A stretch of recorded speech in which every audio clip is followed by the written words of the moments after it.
ಇನ್ನು ಇದೇ ಕಾರ್ಯಕ್ರಮದಲ್ಲಿ ಬಿಜೆಪಿ ಶಾಸಕ ಎಸ್.ಟಿ. ಸೋಮಶೇಖರ್ ಡಿ.ಕೆ. ಶಿವಕುಮಾರ್ ಅವರನ್ನ ಹಾಡಿ ಹೊಗಳಿದ್ದಾರೆ.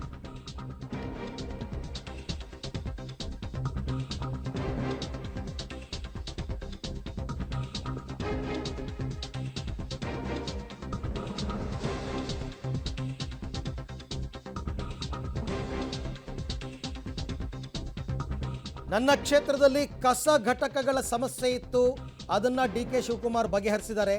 ಬಜೆಟ್ನಲ್ಲಿ ಕಸ ಘಟಕಗಳ ಬದಲಾವಣೆ ಮಾಡಿದ್ದಾರೆ, ಮತ್ತೆ ನೀರಿನ ಸಮಸ್ಯೆಗೆ ಸ್ಪಂದಿಸಿದ್ದಾರೆ. ಕನಕಪುರದ ನೈಸ್ ಜಂಕ್ಷನ್ನಲ್ಲಿ 4 ರಸ್ತೆಗಳನ್ನು ಮಾಡುವ ಕೆಲಸವನ್ನು ಡಿ.ಕೆ. ಸುರೇಶ್ ಅವರು ಮಾಡಿದ್ದಾರೆ. ಅವರೆಲ್ಲರಿಗೂ ನಾನು ಧನ್ಯವಾದ ಸಲ್ಲಿಸ್ತೀನಿ ಅಂತ ಡಿ.ಕೆ. ಬ್ರದರ್ಸನ್ನು ಹಾಡಿ ಹೊಗಳಿದ್ದಾರೆ ಶಾಸಕ ಎಸ್.ಟಿ. ಸೋಮಶೇಖರ್. ಸನ್ಮಾನ್ಯ ಮುಖ್ಯಮಂತ್ರಿಗಳಿಗೆ, ಸನ್ಮಾನ್ಯ ಉಪಮುಖ್ಯಮಂತ್ರಿಗಳಿಗೆ ನಾನು ಮನವಿಯನ್ನ ಮಾಡಿದ್ದೆ.